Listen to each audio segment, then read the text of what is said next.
Yeah, we're joined now by Chief Foreign Correspondent Trey Yingst. He's live in Tel Aviv, and of course he has the latest. Trey?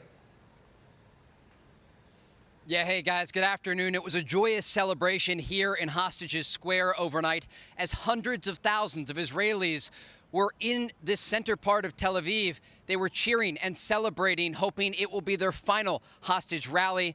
The families of the remaining hostages still in Hamas captivity were joined by President Trump's Middle East envoy, Steve Witkoff, his son-in-law, Jared Kushner, and his daughter, Ivanka Trump. You could see how many people were in the crowd. We're talking about hundreds of thousands, and we spoke with President Trump's special envoy, Steve Witkoff, just after. Take a listen. What does this moment mean to you? It's the moment of my life, a blessing in my life. And I couldn't be more thrilled to work for the greatest president out there, Donald J. Trump. He brought him home.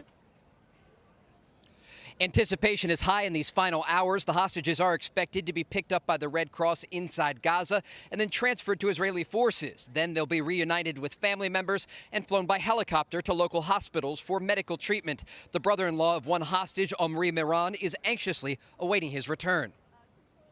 What I want to give Omri in those first moments is the ability to choose what he wants to do, what he wants to say, how he wants to act. For 2 years, he was deprived of the freedom to act on his own volition, of the freedom to choose what he wants. So I'm going to give that to him. If he wants to embrace me, I will embrace him back. If he wants to laugh, I will laugh. If he wants to cry, we will cry together. The hostages are set to be exchanged for nearly 2,000 Palestinian prisoners. 142 of them will be deported abroad, 100 released into the West Bank, 5 to East Jerusalem, and 3 to Gaza. Inside the Gaza Strip, Palestinians continue to return to their homes in areas formerly controlled by the IDF. New images show the scale of destruction within the enclave. We fled our home under artillery fire, leaving everything behind. The house was destroyed, with all our belongings inside. We have nothing left. No clothes, no bedding, not even money to go anywhere. Here I am, pushing the cart with my own hands, just trying to move forward. Tomorrow, President Trump will arrive here in Israel. He's expected to address the Israeli Knesset before traveling to Egypt to finalize his peace plan. Guys, back to you. Trey, thanks for the report. You're there on the ground. You're among people.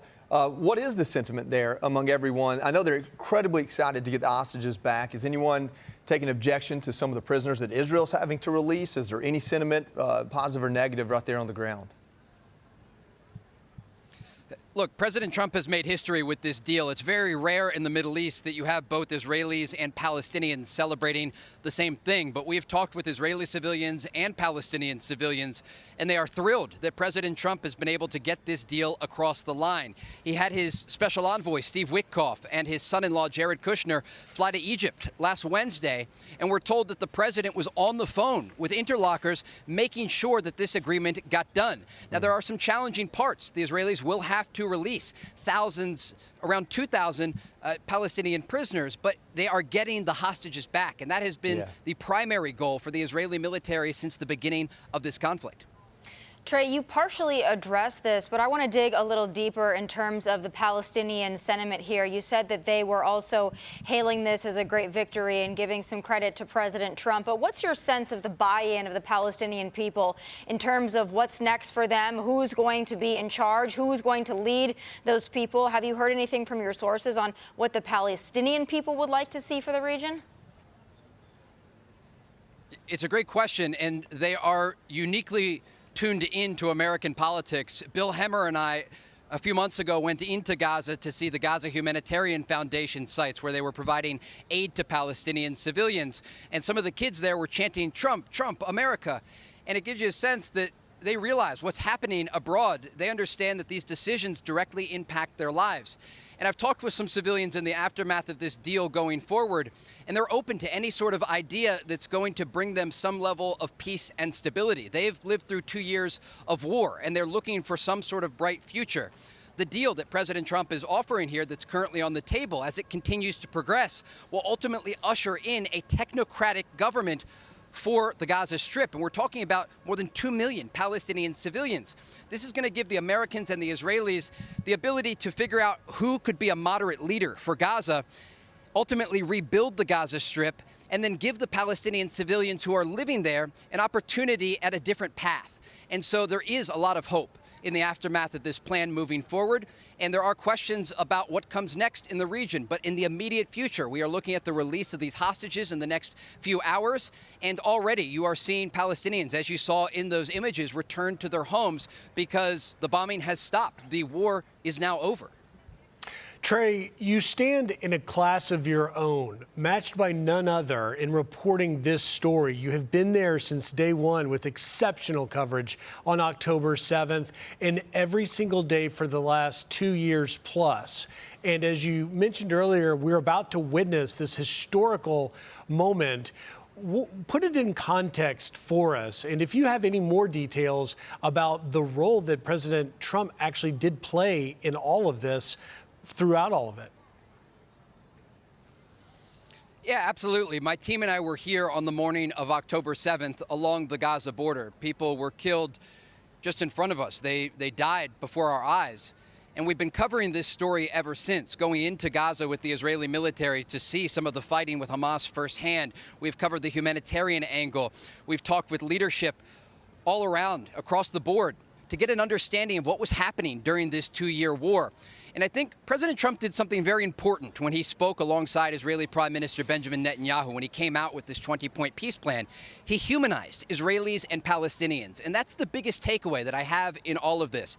To find a solution for the future of this region, it will require the humanization of the people involved and to look at things on the ground exactly as they are.